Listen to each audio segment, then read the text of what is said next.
આજે અમે લોકો ગયા ગયા સફારી પાર્ક સી જોવા સફારી પાર્ક ગયા તો સિંહે મને કીધું કે ભાઈ તું અમને લોકોને શું કામ જોયો તારા ઘરે હરીસો નથી तुम खुद देखो, ये देखो, है मुझसे कोई स्मार्ट? बताओ खुद, नहीं तुम खुद दे। તો આજે છે સન્ડે એટલે હું અને મારો ભાણિયો અને મારા ઘરે મહેમાન આવ્યા છે. અમે બધા નીકળી ગયા સફારી પાર્ક જવા માટે. પેલા તમે મારી અને મારા ભાણાની પર્સનાલિટી જોવો અને અમારી ગાડીની પર્સનાલિટી જોવો. એક્ઝામ્પલ તરીકે દુબઈના બે શેખ ઝૂંપડામાં રહેતા હોય ને એવી વાત છે. પછી અમે ફાઇનલી ગાડી ચલાવતા ચલાવતા પહોંચી ગયા સફારી પાર્કે. સફારી પાર્કે બધા સિંહ જોવા માટે આવે છે, ફોટા પાડવા માટે આવે છે. પણ આજે બધા સિંહ હારે ફોટા નહીં, બધા અલકમર ભાઈ ફોટા પડાવ્યા.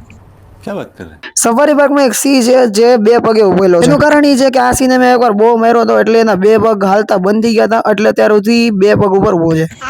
જ્યાં અમે સિંહ જોવા આવ્યા હતા બસમાં બેઠીને, પણ ત્યાં બસ હતી નહીં અને થોડીક વાર લાગે એમ હતી, એટલે અમે આવી ગયા ઉપર ટેકરી ઉપર. તો તમે જોઈ શકો છો કે અહીંયાથી કેટલો મસ્ત નજારો આવે છે. તમે બધા મારું પેલા એક સ્ટ્રગલ સાંભળો. અત્યારે જે ફોન થી હું એડિટ કરું છું ને આ વ્લોગ, એમાં ડિસ્પ્લેમાં બહુ લાઇનિંગ છે, બહુ જાજી લાઇનિંગ છે, તો પણ મેં તમારા માટે વ્લોગ બનાવ્યો, તો પણ તમે લાઇક નથી કરતા. પછી ઉપર ચડીને મેં મારી બેનને ફોન આપી દીધો અને કોમેડી વિડીયો બનાવ્યો. સફારી પાર્કમાં શોપીસના બટરફ્લાય પણ હતા, પણ એ બિચારા બટરફ્લાય પણ આડાવડા થઈ ગયા. એ બધાને ઉડવું હતું પણ એક હરિયા એ બધાને રોકી રાખ્યા હતા.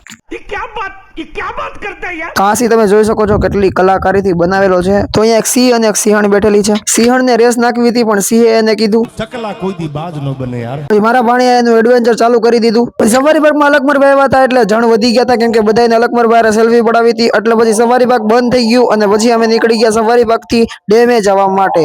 તો આ છે અમારો ધારીનો પ્રખ્યાત અને જોરદાર ખોડિયાર ડેમ. અહીંયા અત્યારે તમે જોઈ શકો છો પાણી છે. ડેમમાં પાણી જોઈ ને યાર, સરબત થોડું डिप्रेशन, मैं डिप्रेशन में रहता हूँ हमेशा. પછી અમે અમારી BMW લઈને નીકળી ગયા શેરડીનો રસ પીવા માટે. તો અત્યારે તમે જોઈ શકો છો આ શેરડીના રસનો સિચોડો છે અને કેટલો મસ્ત વિડીયો આવે છે. અને પછી અમે બધાએ મસ્ત રસ પીતો તમે જોઈ શકો છો.